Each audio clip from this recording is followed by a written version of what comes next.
September 25, 1918. High above the battlefields of France, a lone American pilot, newly promoted Captain Eddie Rickenbacker, found himself outnumbered and outgunned, facing 7 Prussian aircraft. The captain could fly away and request reinforcements, but chose the opposite, face the enemy to prove his mettle. With nerves of steel and unmatched skill, Rickenbacker dove into the fray, guns blazing. Each second was a struggle as the already celebrated ace outmaneuvered the superior enemy force, turning the tide of battle with sheer audacity. One enemy Fokker aircraft went down in a ball of fire, then another, leaving the captain facing the surviving 5. The odds are still uneven, the captain thought, as he pursued the enemy pilots, who decided to retreat. He then positioned his biplane behind another enemy and muttered, quote, "You are mine." The story of America's ace of aces began in October 1890, when Edward Vernon Rickenbacker was born in Columbus, Ohio, the third of 8 children from a German-speaking family. Eddie attended school until he was 12, when his father fell ill and later perished after engaging other men in a brawl, leaving the family of 8 alone and without enough economic support. Eddie, like his siblings, had to forsake school and begin working to support their mother, with the young lad having to lie to work in various jobs. Despite lacking formal education, Eddie possessed a curious mind and an innate ability to grasp and utilize technology.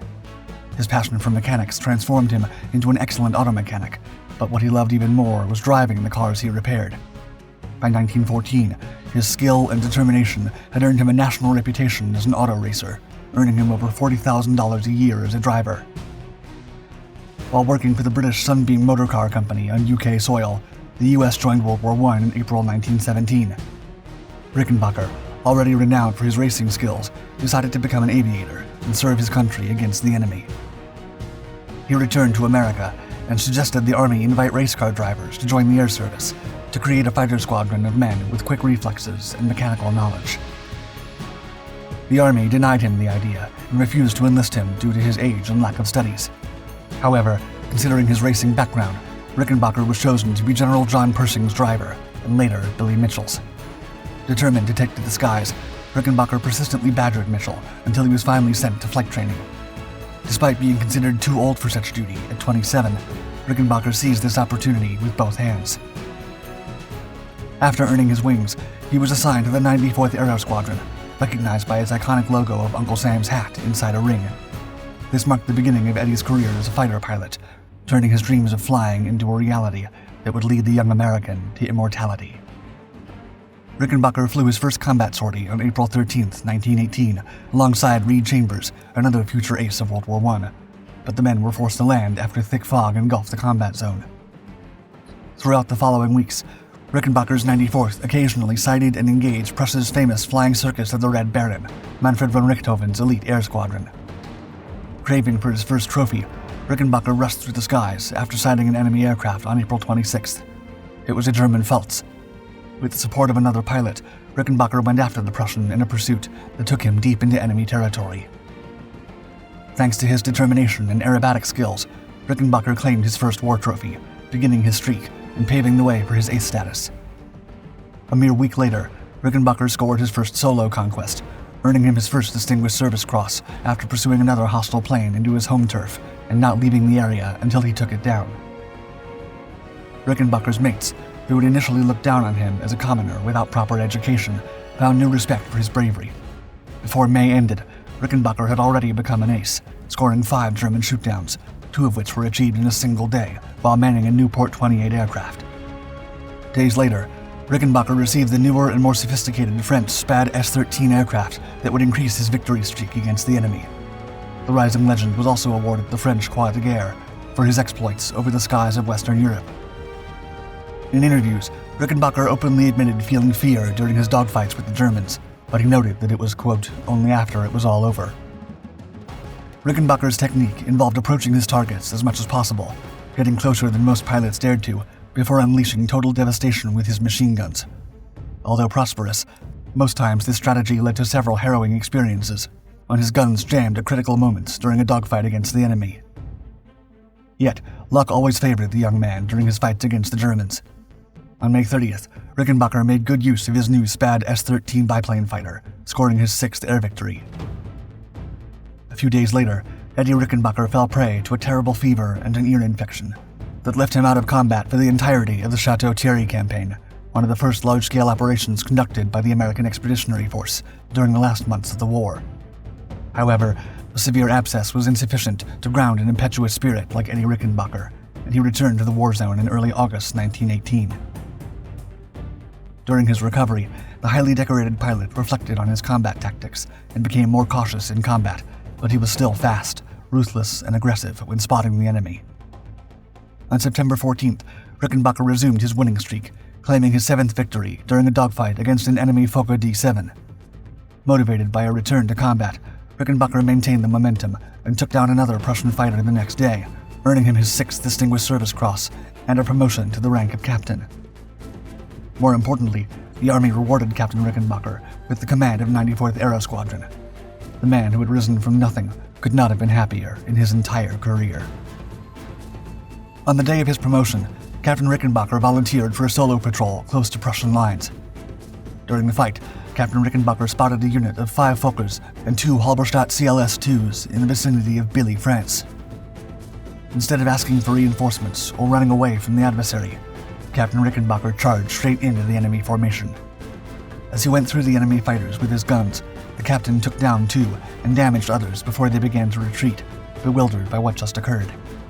For these brave actions, Captain Rickenbacker was awarded his 7th Distinguished Service Cross, and 12 years later, in 1930, the Congressional Medal of Honor. By October 1918, Rickenbacker's tally of aerial victories had reached 12. He was now the most successful fighter pilot in the U.S. Air Service, and the press christened him America's Ace of Aces.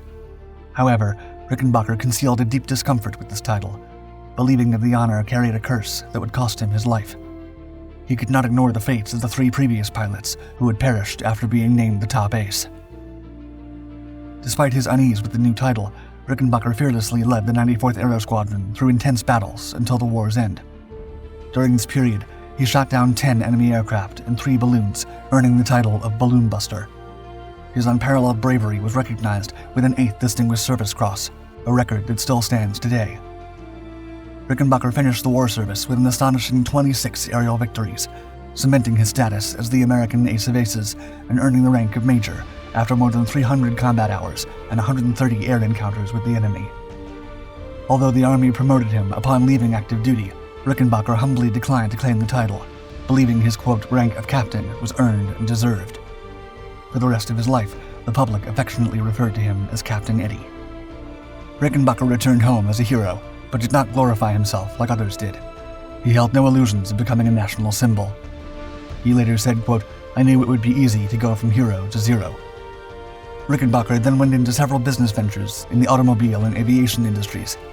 He began his own car company and bought the Indianapolis 500 racetrack, rebuilding it and turning it into the premier racetrack in the world. He then purchased Eastern Airlines with support from General Motors, and through the power of speech, convinced essential people around the country to invest in aviation and build airports in cities of relevance. During the 1920s and 30s, Rickenbacker survived more life-threatening situations after several crashes and malfunctions while traveling around the country.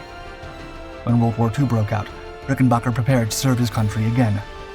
Despite his intense anti-Roosevelt stance, which initially thwarted General Henry H. Hap Arnold's attempts to enlist him in the Army Air Forces, he found his purpose. The captain toured the country, delivering talks to fighter pilots heading overseas. His speeches resonated, boosting morale across the ranks.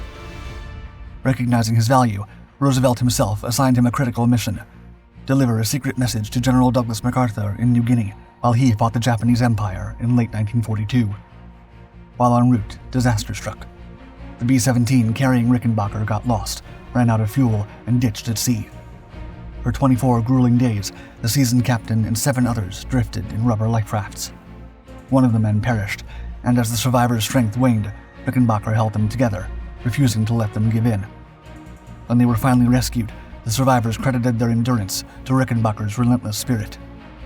After just 2 weeks of recovery and losing over 40 pounds, the captain pressed on to Port Moresby to deliver the president's message to MacArthur. The contents of the secret message remained undisclosed by both men. Despite his grueling ordeal in the Pacific, Rickenbacker was willing to do more for his country, and in 1943, requested the government to visit the Soviet Union to inspect the aircraft and aviation facilities they were building with American footprints and fighter designs. Permission granted, he embarked on a daring journey, reaching Russia via Africa, India, and China. Once there, Rickenbacker's expertise earned him the respect of the Soviet military. He made critical recommendations regarding the aircraft supplied through the Lend-Lease program and toured an Ilyushin IL-2 Stromovic factory. Despite completing his mission, the trip is most famously marked by his inadvertent disclosure of the secret B-29 Superfortress project to the Soviets.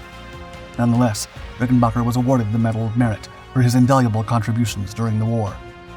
Captain Eddie Rickenbacker returned home and continued running Eastern Airlines and other businesses before retiring in 1963. He then began working on his memoirs and spoke around the country about the dangers of communism during the height of the Cold War. In 1972, he suffered a stroke but survived to tell the tale. The captain recovered from the stroke, but while visiting Europe, he contracted pneumonia and passed away in Switzerland in 1973. Captain Eddie Rickenbacker was a national hero with 8 Distinguished Service Crosses, the Medal of Honor, 26 air victories, and several successful businesses. Born with nothing, Rickenbacker climbed through life, just like he did with military ranks, with patience and determination.